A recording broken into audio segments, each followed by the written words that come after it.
Hola, ¿qué tal amigos? ¿Cómo están? Muy buenos días, bienvenidos a Diálogos de Cuarentena. Les saluda Laura Urbina Saldaña y pues hoy, un nuevo sábado, tenemos un gran invitado.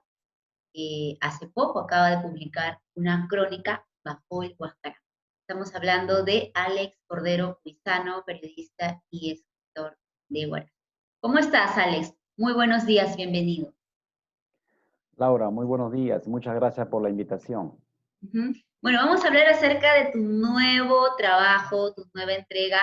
Hablamos de Bajo el Huascarán, esta obra que recoge testimonios inéditos de los sobrevivientes del 31 de mayo de 1970, de este gran desastre que afectó más de 50.000 personas, ¿no? En la región a nivel de la zona tierra. Vamos a hablar acerca de tu nuevo trabajo literario. Cuéntanos acerca de ello. Bueno, sí, Laura, ¿no? Esta es la nueva obra bajo el Huascarán. Es una crónica que recoge testimonios inéditos de mucha gente que se ha atrevido valientemente a poder recordar un poco lo que pasó hace ya medio siglo atrás y que aún contamos todavía con esos testimonios orales, digamos, de mucha gente y en base a ellos se ha reconstruido, digamos, la historia, qué es lo que ocurrió en Yungay días antes, horas antes, cómo fue este evento sísmico y aluviónico en mismo Yungay y cómo fueron las horas posteriores de recuperación, ¿no? De mucha gente. Entonces, contarle brevemente que en Yungay, el 30 de mayo de 1970, hubo un matrimonio, hubo una fiesta, y al día siguiente inclusive hubo un entierro, ¿no? Horas antes del terremoto. Entonces, todas esas anécdotas se cuentan en esta crónica periodística que nos ha demorado un poco poder investigar este evento, pero que finalmente se ha conseguido con el apoyo también de la editorial Ornitorrinco de nuestro amigo Ricardo Ayón. Ujú. Bueno, entonces has hecho un trabajo periodístico de investigación. Me imagino durante este tiempo, ¿cuántos años te ha demandado buscar los testimonios, conversar con ellos? Bueno, han sido casi 3 años de búsqueda porque tú entenderás, Laura, que los sobrevivientes del 31 de mayo de 1970 no están solamente en Yungay, están en todo el mundo prácticamente. Y lo que hemos buscado es recoger un poco de los, digamos, testigos que han sobrevivido, pero que han tenido también el atrevimiento de decirnos, esta es mi verdad, ¿no? Y no es fácil en una sola entrevista grabarle como por ejemplo ahora, ¿no? Te Ajá. entrevisto y dame tu versión, sino hay que acudir a su casa. Muchos son personas ya adultas, mayores. Hay que conversar con ellos por muchas horas. También hay que escucharlo, hay que verlos lagrimear por un momento. Y en todo caso, yo con cada personaje de esta nueva obra he tenido por lo menos 3 entrevistas, ¿no? Porque consideraba que en la primera no había conseguido toda la información posible, ¿no? Sino que había que preguntarle, por ejemplo, por lugares, ¿no? O por personas que conoció, una de ellas, y así sucesivamente iba juntando, como se dice, iba juntando los hilos, ¿no? Para poder unir los cabos, como digamos, para poder reconstruir la historia, ¿no? Ujú. Y yo te Nos contaré, sí, nos sí, comentabas que esta crónica está basada en 7 testimonios o en 7 personajes principales. sí, tiene 7 personajes principales, hay muchos secundarios, Ujú. y obviamente para poder reconstruir la historia también he tenido que acudir a gente que conoce de la historia de Yungay, conoce de la historia de Huaraz, para poder rescatar datos históricos que también contiene la obra. Mm. Y adelántanos algo, ¿qué te han contado yo? ¿O qué es lo que más te ha llamado la atención al recoger los testimonios de las personas que vivieron en el aluvión en Hyundai? Mira, Laura, yo empezaría por lo siguiente, ¿no? Yo el año 1996 hicimos con la promoción, ¿no? Un viaje de excursión al Callejón de Huaylas. Cuando uno pues visita el Callejón de Huaylas va a ver en aquel tiempo, ¿no? Pastor Ruri, Chavín de Huántar, el mismo Huaraz y luego pues Yanganuco, ¿no? En el transcurso a Yanganuco uno conoce lo que es el Campo Santo de Yungay. Ahí tuve el primer contacto con algún testigo que empezaba a narrar su historia de cómo había sobrevivido el 70 y a mí me quedó bastante esa marca, ¿no? porque siempre en casa también mis padres comentaban, ¿no? Te estoy hablando de los años 80, 90, que estaban todavía pues a 10, 15, 20 años del sismo, o sea, digamos, estaba un poco fresco, ¿no? Ujú. Y siempre en casa comentaban cómo ellos habían sobrevivido, por ejemplo, ¿no? Entonces, pero ya en Yungay, en 1996, yo escuché un testimonio muy desgarrador y me preocupó bastante, ¿no?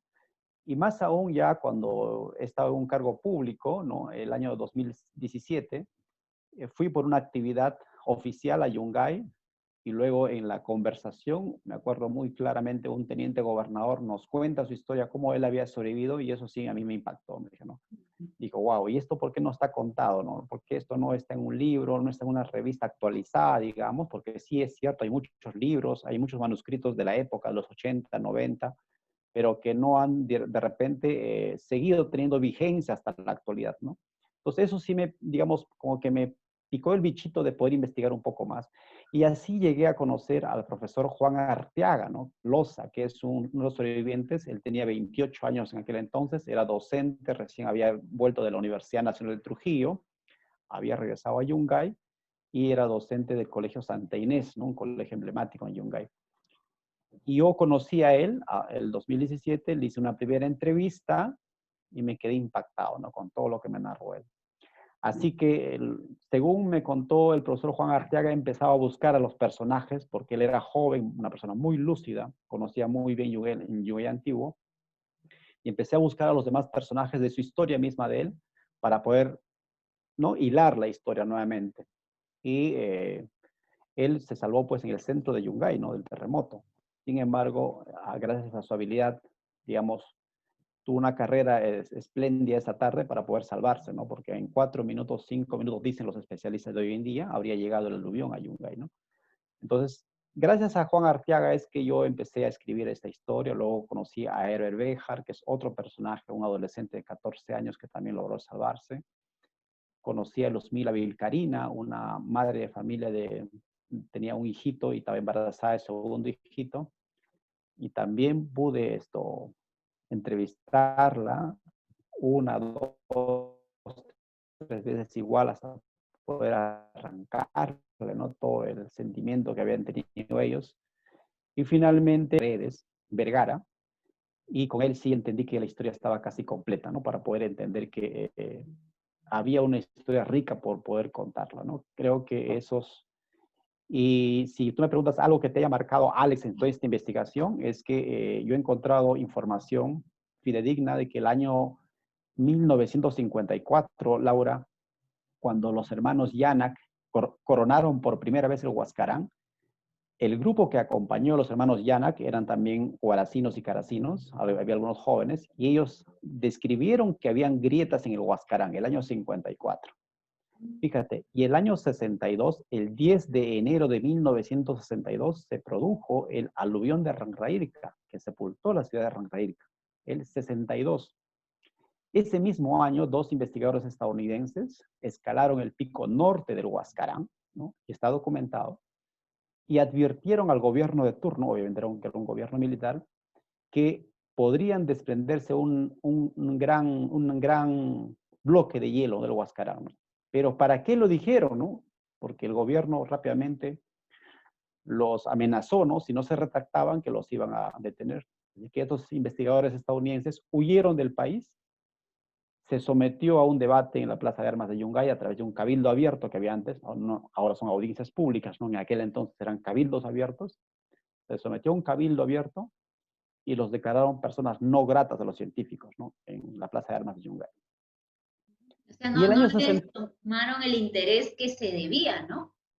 por supuesto, no hicieron caso a las advertencias científicas, ¿no? Y el año 64, Arturo Soriano, un caracino, cuya sobrina también es una científica, ¿no? Que justamente está viendo el tema del Curiosity, de una expedición a Marte, ¿no? Trabajador de la NASA.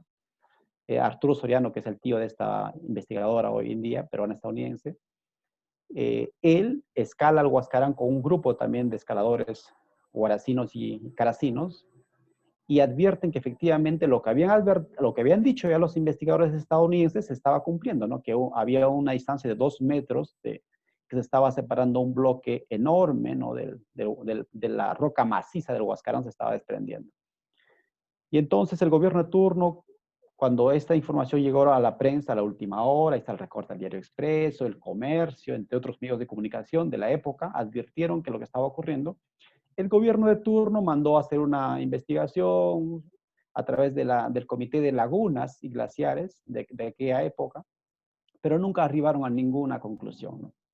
Así que 6 años después, ¿no? Del 64, en 1970, ante un sismo que todos conocemos, ese bloque justamente terminó deslizándose hacia la Rangraica, pero tan grande era la magnitud de la masa glaciar que rebalsó por el cerro Atma, dicen, Yanama Chico, y esta se desprendió directamente una parte a la ciudad de Yungay y terminó sepultándola, ¿no? Entonces, estos datos que yo he estado investigando un poco, no solamente con recortes periodísticos, obviamente, sino con entrevistas a la gente de aquella época, es cierto, se ha corroborado y también está ahora en esta obra, ¿no? Como parte de la historia. Claro, y con lo que me dices es bastante importante tener en cuenta los informes que nos dan los científicos, ¿no? Y también conocer que a las autoridades de turno de aquella época no les interesaba, pensaban que pues era algo incierto, que no iba a ocurrir, la falta de planificación, ¿no? La falta de un plan antidesastres como era el Sí, gobierno local. creo que sí, no hubo interés por las investigaciones que se daban en aquel entonces y hay que recordar, ¿no? Que después del 31 de mayo de 1970 nace recién Defensa Civil, ¿no? O sea, yo he entrevistado a muchos chicos sobrevivientes que han sido estudiantes. Si a ellos, por ejemplo, les enseñaban lo que era defensa civil o el tema de gestión de riesgos y no conocían nada, ¿no? O sea, ellos desconocían qué es un aluvión, qué es un sismo, no conocían para nada, ¿no? Entonces, eso nos llama la atención y nos debe llamar justamente a la reflexión para que los jóvenes de hoy, ¿no? Nuestros hijos, entiendan que hubo una época muy difícil y que mucha gente murió por desconocimiento, ¿no? Porque si hubiéramos estado mejor preparados ante un evento de esta naturaleza, probablemente mucha gente se hubiera salvado, ¿no? Claro. Y también no solo has recogido testimonios de Yungay o de la Sierra de Ancash, sino también de Chimbote y de Lima. Sí, el de Chimbote está basado un poco más con ya lo que fueron las horas posteriores, ¿no? Porque después que ocurre este evento sísmico, no hay que olvidar que en ese tiempo pues solamente había el teléfono, ¿no? Y los radios de Ajá. comunicación, no es como ahora, ¿no? Que tenemos toda la tecnología a la mano, ¿no? Entonces se da este evento sísmico y en Lima, casualmente, la zona que más había sufrido daños, coincidentemente era el Jirón Ancash, ¿no? En la misma ciudad, el centro de Lima. Ujú. Entonces tengo un personaje que estuvo aquí, ¿no? El profesor Augusto Flores, él había salido el día 30 de mayo, había salido de Yungay, ¿no? Él tenía a su esposa y 2 hijos, había salido rumbo a Lima porque quería ver el partido inaugural del Mundial de México 70, ¿no? Que por primera vez se transmitía por televisión. Y Perú jugaba contra un equipo, que Polonia, ¿no? En el martes 2 de junio. Pero el día 31 se inauguraba el Mundial a la 1 de la tarde, ¿no? Jugaba México con Rusia. Entonces el aficionado al deporte, y joven también, dijo, me voy, ¿no? A ver el partido a la casa de mi cuñada, a la casa de la hermana en aquel entonces su esposa, Ujú. y él estuvo en Lima, ¿no? Él vivió el sismo en Lima y él nos cuenta cómo fue el sismo en Lima, ¿no? Se sintió fuerte, pero no con tanta intensidad como lo sintió Ancash, ¿no? Casma, Claro. Y Chimbote y el Chimbote, que fue Callejón de el Guay. epicentro, ¿no? Claro, ¿no? Por ejemplo. Entonces y bueno, luego que se cayeron muchas casas en el Jirón Ancash, hubo muchos daños materiales, no tanto pérdidas humanas, el gobierno empezó a averiguar dónde había sido, ¿no?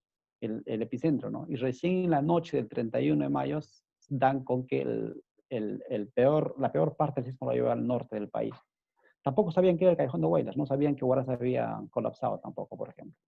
Esa misma noche se dan cuenta por información de Chimbote, porque es una zona costera, que el epicentro había sido en Chimbote, ¿no? Así que el presidente se traslada a través de un BAP, o sea, un buque, ¿no?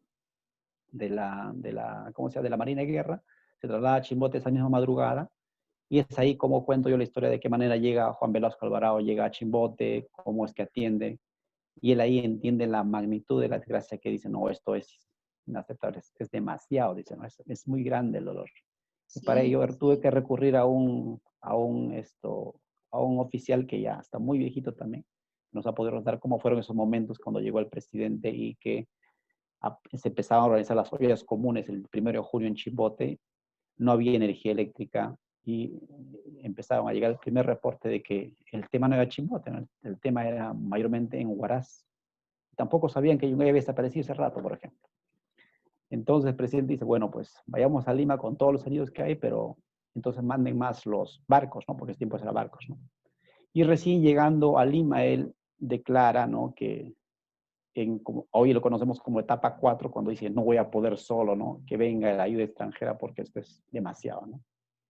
Y recién empieza el gobierno a liberar las vías de comunicación que habían sido obstruidas, ¿no? La carretera que va de Pativilca a Huaraz había totalmente colapsada, tuvo que entrar el ejército a poder despejarla para que llegue la ayuda humanitaria.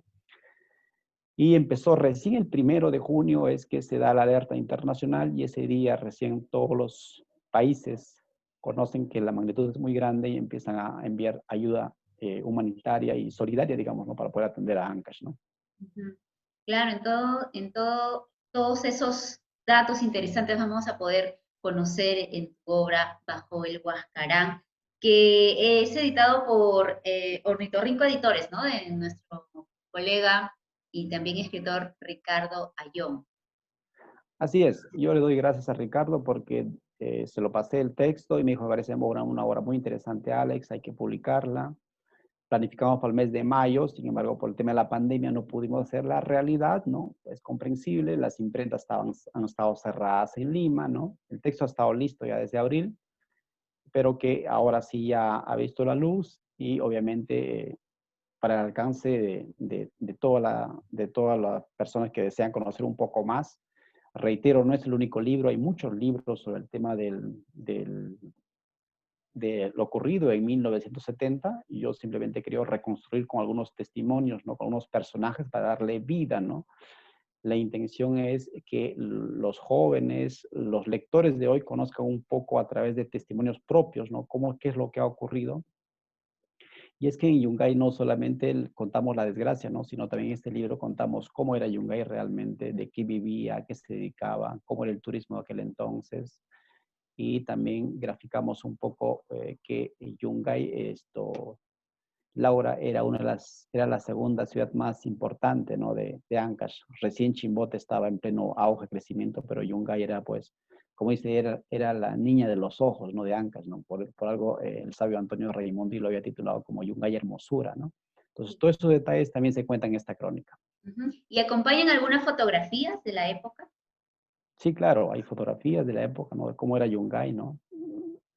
Gracias a la ilustración de la Casa de la Cultura, del profesor León, ¿no? Que nos ha brindado esos datos fidedignos de la Casa de la Cultura en la ciudad, hoy en la ciudad de Yungay. Se han considerado fotografías de cómo era antes y cómo finalmente quedó destruida con el terremoto y que hoy ya está convertido en un campo santo que sobre todos conocemos, ¿no? Pero ese campo santo tiene una historia, tiene muchas historias por contar todavía seguramente, pero en este caso yo he rescatado 7 testimonios principales. Un testimonio es de Huaraz netamente, ¿no?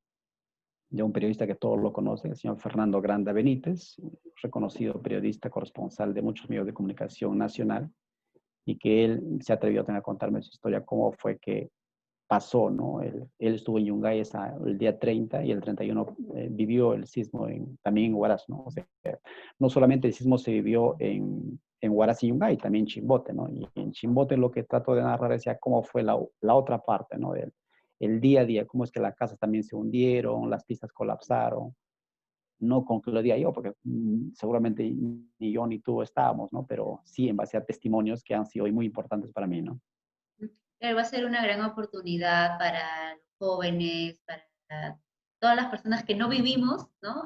No estuvimos en ese tiempo para conocer nuestra historia también, porque aquí he tratado de buscar algunos libros para buscar, digamos, para saber, ¿no? Nuestra historia, pero no lo he tenido, no he tenido esa oportunidad, pero ahora creo que tu libro va a ser muy importante para todos los ancachinos, los peruanos, sobre todo para que la historia no se vuelva a repetir por la falta de planificación, de desastres, que ahora nuestras autoridades sí deben tener muy en cuenta, porque ya son 50 años de silencio sísmico. ¿verdad, Alex? En cualquier Así es. momento puede ocurrir un desastre natural. Por supuesto que sí, ¿no? Eso lo han advertido y yo creo que el valor que le asume un periodista debe ser justamente investigar bien, ¿no? Investigar profundamente. Para mí no ha sido fácil porque he tenido que volver más de 20 oportunidades al mismo Yungay, ¿no? Para poder recoger los testimonios, luego acompañarlos también a las personas al mismo lugar donde fue supuestamente su casa, porque ellos no se quedan solamente con contarte la historia y ya, ¿no? Sino quieren llevarte al lugar donde fue mi casa, mira, acá fue donde. Entonces, todo eso lleva mucho tiempo poder recoger, pero también es muy rico porque te permite recoger detalles, ¿no? Que luego uno lo plasma ya a la moneda, en el momento de poder escribir la historia. Creo que todo cronista al inicio pues hace una estructura, ¿no? Yo también me hice una estructura al inicio. Sin embargo, cuando escuché los testimonios, los fui escuchando no solamente en Yungay, no solamente en Huaraz, sino viajé a Trujillo y luego también he venido a Lima, ¿no? A poder recoger otros testimonios. Entendí que mi estructura no valía nada. Dije, no, bueno, voy a tener que reestructurar todo porque hay mucha información, hay que analizar, hay que procesar. Y luego de procesarla muy bien, recibí una nueva estructura y empecé con la redacción, que creo que terminó muy bien. Hay veces uno quiere seguir escribiendo más, ¿no? Pero ya hubo alguien, un amigo, Edgar Norabuena, a quien le pasé mi primer borrador y me dijo, ya no, está bien, ¿no? Ya está bien, ¿no? Hay que empezar ya con la parte de la edición porque si no uno nunca termina de escribir, ¿no? O sea, si no quisiera contar de todo, ¿no? Bien, y cuéntanos entonces ahora cómo podemos acceder a tu libro. Bueno, eso ya está encargada la editorial, ¿no? Nuestro amigo Ricardo Ayón, que está viendo la distribución en Lima, tengo entendido que el librosperuanos.com, ¿no? Está haciendo delivery, es en Lima, y también está la librería El Virrey, Contracultura, y en el caso de la ciudad de Huaraz, usted lo puede ubicar a través de Editorial Quilla, ¿no? Está en Independencia, y también a través de la Bici Libro, ¿no? De nuestro amigo Omar Robles, quien también se ha atrevido, ha dicho, no, no, yo tengo que entregar este libro a mis lectores, a nuestros lectores, ¿no? En Huaraz. Ah, Y también nos dice Ricardo Ayón que también va a estar a través de los amigos de IRCA, ¿no? Ellos, esos, en 3 lugares se va a repartir en Huaraz. y en Imagino que en Chimbote, Yungay, será en la municipalidad de Yungay, le entregaremos un lote, ¿no? Que puedan ellos entregar. Y en el caso de Chimbote está, me parece, en Mendoza Franco, ¿no? Una librería nueva que ha abierto.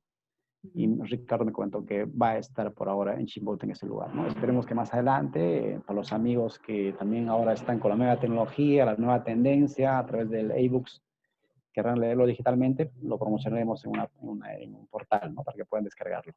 mm, bien, te felicitamos, Alex, por esta nueva entrega literaria. Deseamos muchos éxitos, que la gente también pueda leer y pueda entender esta historia tan dolorosa que nos tocó vivir a todos a nuestros antepasados. Sí, yo creo que va a ser una historia muy interesante para la nueva generación, para los amigos que les gusta la lectura. Es una crónica corta, pero con muchos datos históricos, con testimonios inéditos que no se han contado antes, que también contiene datos de la época, cómo era la costumbre, cuál era la tradición de aquel entonces de Yungay, de Huaraz, ¿no? El nivel de comunicación que había en la época y cómo es que también han tenido la capacidad de resiliencia, ¿no? Estas personas que han podido sobrevivir y poder sobresalir después de haber pasado todo este catombe, ¿no? Yo cuando he vuelto a entrevistar a la gente, he sentido todavía en sus ojos, he sentido en su corazón, en su voz, todavía hay traumas, hay mucho dolor que no han podido superar. Para que esto no se repita, obviamente, simplemente hay que estar prevenidos, ¿no? Yo tuve la oportunidad ya, Laura, de escribir un primer libro, ¿no? Del tema del martirio de 2 frailes de mano de Claro, la pasión senderos, de Miguel y de sí, la pasión de Miguel Díaz Vigne. Entonces, es casi similar, o sea, casi con esa misma técnica he podido volver, ¿no? En este caso no a Pallacuatro, sino a Yungay y empezar a hurgar un poco en la memoria de Yungay para poder reconstruir su historia, ¿no? Esta es una crónica casi similar a la de a la pasión de Miguel Díaz Viñec, y espero que le guste a los lectores y siempre estaremos abiertos a las críticas, ¿no? Creo que lo dicen también otros escritores, cuando uno termina de escribir y se publica ya un libro, ya prácticamente ya no es de uno, ¿no? Sino el público es quien se empodera, hará crítica seguramente respecto a esta obra, y lo tomaremos de buen ánimo, ¿no? Porque creo que de eso se trata, ¿no? De eso se trata poder escribir y poder brindar algo más a los lectores, ¿no? Que no se quede simplemente como una anécdota, ¿no? Sino que se quede escrita para que los jóvenes conozcan cómo fue parte de la historia. Así es, muchas gracias, Alex.